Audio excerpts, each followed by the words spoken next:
Good day. The media's undisputed role within building any nation is of utmost importance, as stated in the universally adopted Ventura Declaration, a statement of press freedom principles put together by African journalists in 1998 at a UNESCO seminar.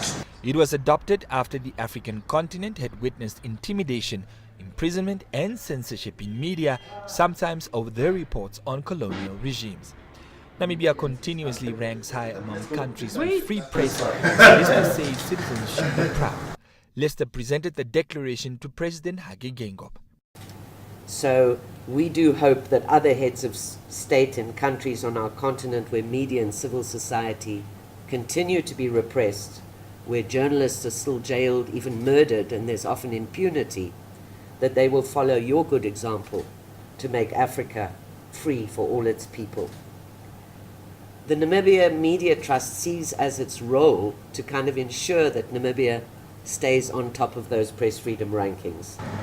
Leicester also shared views on the proposed legislation for the media, such as access to information. Some of the issues of concern right now include proposed laws such as the Access to Information law, which I know is also included in the Harambee plan.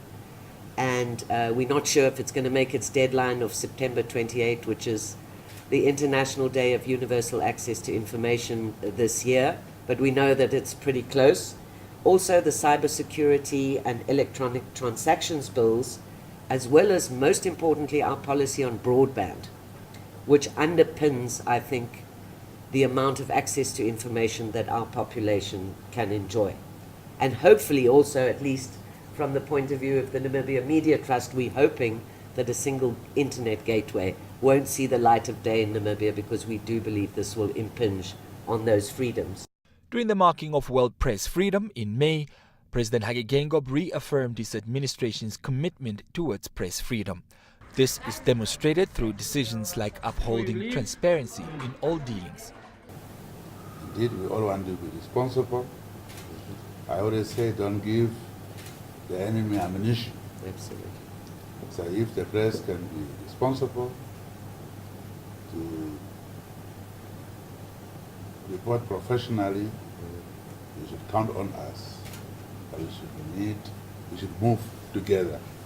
If there are any obstacles like what you have mentioned, let's talk about it. Yeah. However, there is a love-hate relationship emerging, particularly between the head of state and the Namibian newspaper. This is evident from the series of reports published deemed not factual, leading to President Geingob seeking redress from his lawyers. And I'm therefore studying, because the Constitution doesn't say you have freedom as citizens except politicians. I have my rights too. Exactly. And therefore I'm looking with my lawyer in the areas that I think I've been defamed by Namibia. But that's Namibian newspaper.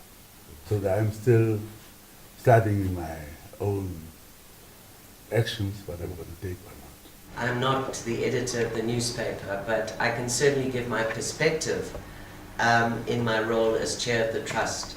I think the president has also mentioned before, in many and perhaps most democracies, there's an almost natural tension, if you like, between the media and government. It is not something, I think, that is untoward in any way.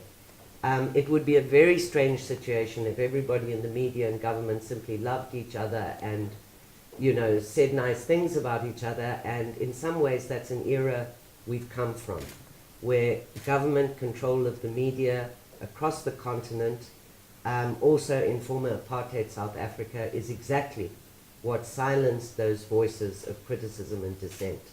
But no love is lost, as both Geingob and the Namibia Media Trust agree that because Namibia practices participatory democracy, consultations between stakeholders are crucial.